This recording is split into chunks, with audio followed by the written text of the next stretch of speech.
VO3, Kling, Sora, tous les outils qui existent au niveau de l'IA générative et qui proposent la vidéo, ça fait beaucoup et honnêtement, on sait plus où donner de la tête. Alors ce qu'on a fait nous cet été, c'est qu'on a commencé à tout explorer et commencé à regarder comment chacun marchait et comment on pourrait vous en donner un tuto pas à pas pour mieux vous rendre compte comment les prendre en main. Vous allez voir qu'ils sont assez similaires mais ils ne donnent pas les mêmes résultats et surtout ils n'ont pas les mêmes fonctionnalités, donc ça devrait vous servir à pas d'apprendre justement comment utiliser ces outils qui vont très vite et qui sont très performants, mais il faut quand même un petit peu d'aide. Donc ça explique aujourd'hui le petit tuto qu'on a réalisé avec l'équipe au complet pour te permettre de monter en compétence sur cet élément-là qui sont les IA génératives. Alors, comme vous le voyez, donc on va aller regarder les 3 IA. Donc on commence par VO3 et en l'occurrence,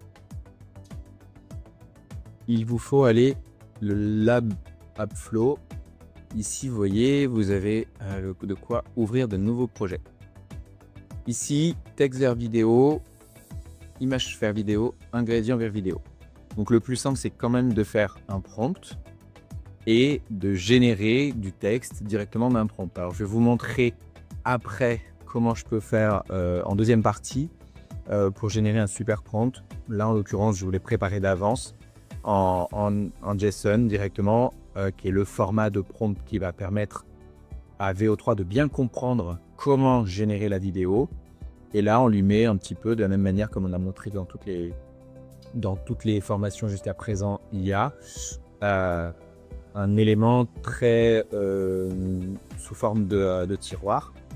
Et là, donc, on lui demande donc de générer une vidéo sous forme d'une scène de cartoon de singe qui va présenter la vidéo. Et vous voyez ici, vous avez tout le code que vous allez pouvoir copier-coller directement dans VO3. Donc ça, c'est quand même assez pratique. On peut ajouter des choses avant et après, des négatifs prompts, des éléments additionnels. Là, on va ajouter, par exemple, ajoute le fait qu'il glisse sur une peau de banane. Et là, donc, l'IA, qui va vous servir de prompt, va vous permettre d'avoir un code propre pour le copier-coller directement dans VO3, donc au niveau de l'outil. On ne va pas faire de modification à ce stade-là puisque le prompt est prêt. Donc on lance. Là, ça peut prendre plus ou moins de temps dépendamment de votre forfait, dépendamment de plein d'éléments. Là, en l'occurrence, nous, on a un forfait pro testé. Et donc voilà le résultat qui est généré. Welcome to today's weather in France. Oops, looks like it's slippery out here too. Comme vous l'avez vu, un singe qui présente la vidéo, plus le son, donc l'animation à 3D en plus. On va peut-être maintenant tester en apportant une image, parce qu'on peut évidemment avoir une image de référence, ce qui moi me plaît beaucoup plus, notamment quand on doit faire des choses réalistes. On reprend une image de singe directement, on l'ajoute dans le prompt et on va recopier le même prompt, si vous voulez, en allant chercher l'image de base. L'image de base est donc une image de référence. Et donc vous voyez, donc là ça avance, on l'a mis un petit peu en accéléré, hein, mais le résultat donc s'affiche d'abord à gauche. Welcome to today's weather in France. Oops, looks like it's slippery out here too. Et donc en fait, on peut lui faire dire un peu ce qu'il veut, il suffit de mettre dans le prompt. On va maintenant quand même regarder d'autres outils. L'un des premiers qu'on a testé nous, c'était Kling. La génération de vidéos et la génération d'images est là. Donc là, on est un peu sur le même système. On va image to vidéo à gauche, comme vous voyez dans les modèles. On va lui importer une image.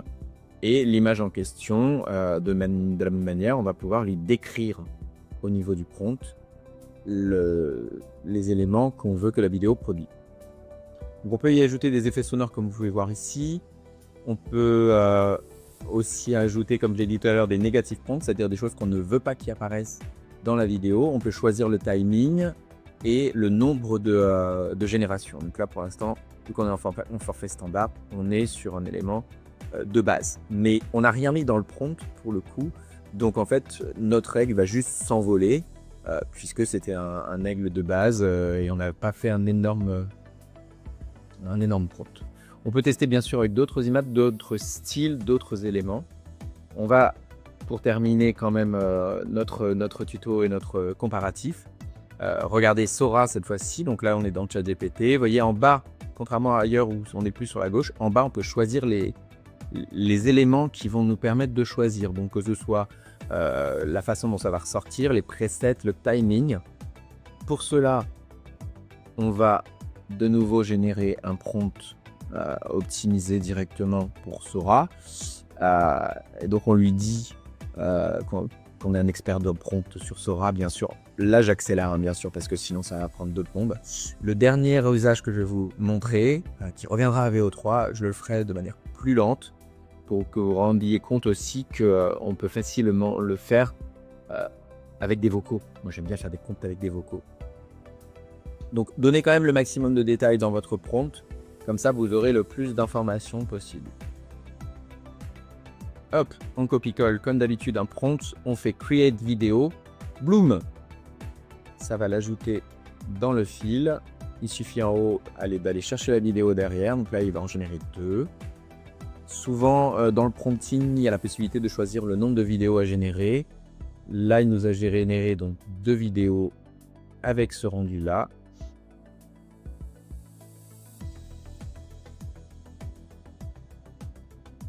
Alors on peut reprendre, vous voyez en dessous vous avez plein d'éléments qui permettent de reprendre la vidéo et donc le rendu peut être retravaillé. On peut rajouter des éléments dans le prompt, peut-être parce que le rendu ne convenait pas. Donc par exemple pour avoir quelque chose de plus réaliste, on va demander que le prompt qui soit généré, cette fois-ci intègre cette notion de réalité. On va lui demander en 720p. Une qualité de rendu maximale et sur le signing pour l'instant on ne peut pas aller plus haut que 5 secondes.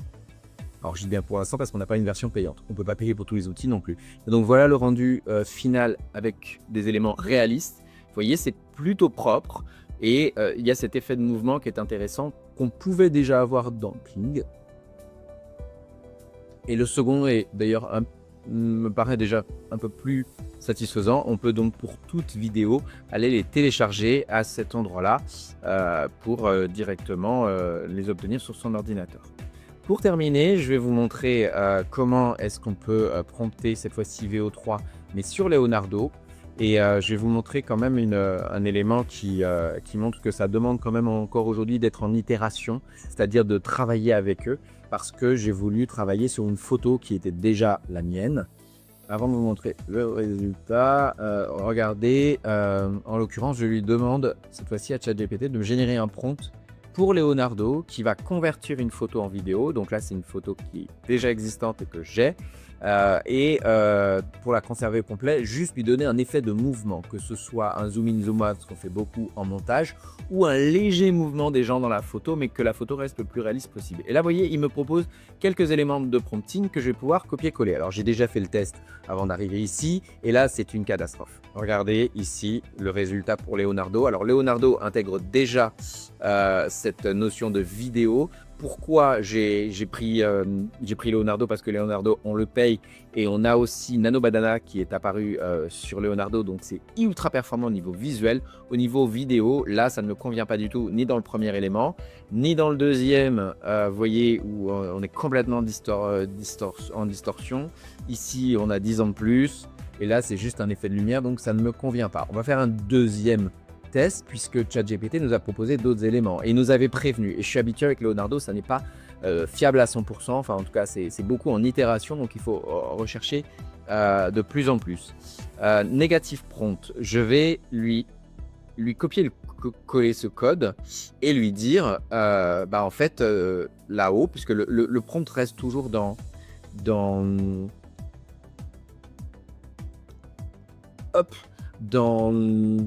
Leonardo, donc en gros il suffit de remonter là-haut et de générer, donc cette fois-ci avec des prompts négatifs. Hop, je l'essaye, toujours avec la même photo de base dans laquelle on ne bouge pas puisque c'est une photo.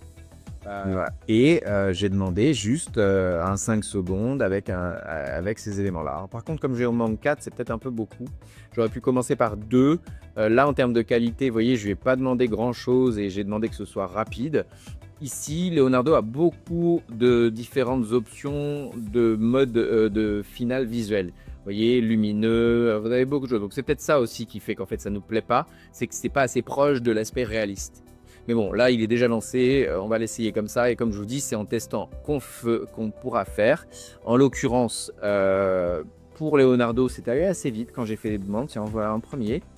Et là, alors voilà, on a des éléments très visuels, très très laids. Ici, bon, en fait, on a toujours cet aspect lumineux qui ne me convient pas. Et donc, je vais évidemment retester cette fois-ci sans l'aspect lumineux puisque je veux quelque chose de réaliste. Mais si j'avais voulu quelque chose de lumineux, vous voyez, bon, c'est pas vraiment exploitable non plus. Par contre, en travaillant bien ces prompts et en ayant la possibilité de voilà, de faire quelque chose de plus soft, pourquoi pas.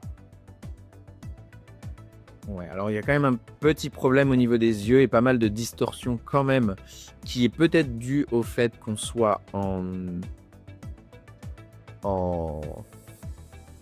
voilà, en mouvement sur Leonardo et que Leonardo n'est pas considéré comme ce genre d'outil. Mais bon, on va quand même l'essayer cette fois-ci donc en Hard Light pour voir la différence. Et puis ça va être à la fin sur notre tuto. En l'occurrence, c'était l'idée de comparer VO3 en vous faisant un tuto très rapidement. VO3, Kling et... pardon, il y a un petit trou. Pardon. En l'occurrence, pour ceux qui ne connaissent pas Leonardo, puisque là, pendant qu'il prompt, je peux vous le présenter. Et pourquoi est-ce qu'on le paye? C'est parce que c'est un formidable outil au niveau visuel. Et que, en l'occurrence, on est sur une cotisation mensuelle de 30 € pour l'instant. Alors en dollars, je ne sais plus combien c'est. Et c'est vrai que, pour le coup, d'un point de vue visuel, il nous donne des très bons résultats. Vous voyez, vous avez Images, et dans Images, vous avez plein de modèles. Alors, je ne sais pas si on va pouvoir aller sur les images. Ah, allez, vas-y. Je vais aller sur les images que j'ai déjà générées. En l'occurrence, vous voyez, vous avez plein de modèles, et vous pouvez choisir à partir d'une banque.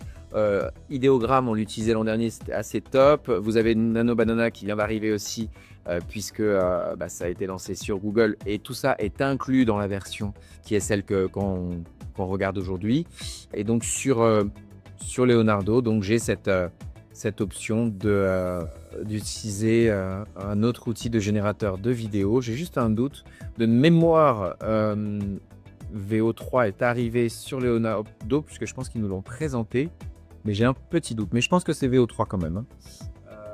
Juste comme ça date de la semaine dernière et que j'ai pris en main très vite. Enfin très vite. J'ai voulu aller au-delà du tuto qu'on vous avait fait sur la base de VO3 Sora versus Kling. Et donc comme j'ai vu qu'il était aussi dans Leonardo, bah oui, je me suis dit il faut que je l'ajoute aussi. Là les résultats, bon, vous voyez, c'est pas encore propre. Donc il va falloir vraiment travailler ça en process itératif parce qu'on ne se ressemble à rien pour l'instant et on est peut-être aussi un peu trop proche aussi pour ce qu'il est capable de faire. En tout cas, voilà pour l'idée d'une vidéo là-dessus dans un premier temps.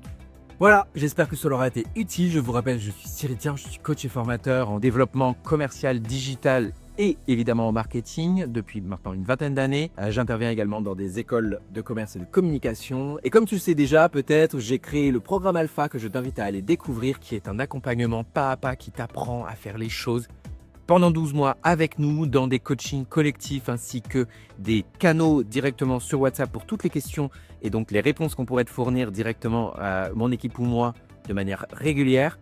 Ils sont déjà une bonne vingtaine à tester et à aimer le programme puisqu'ils y sont régulièrement, que ce soit dans les coachings et dans les canaux. Et sinon, je t'invite à me suivre sur les réseaux sociaux.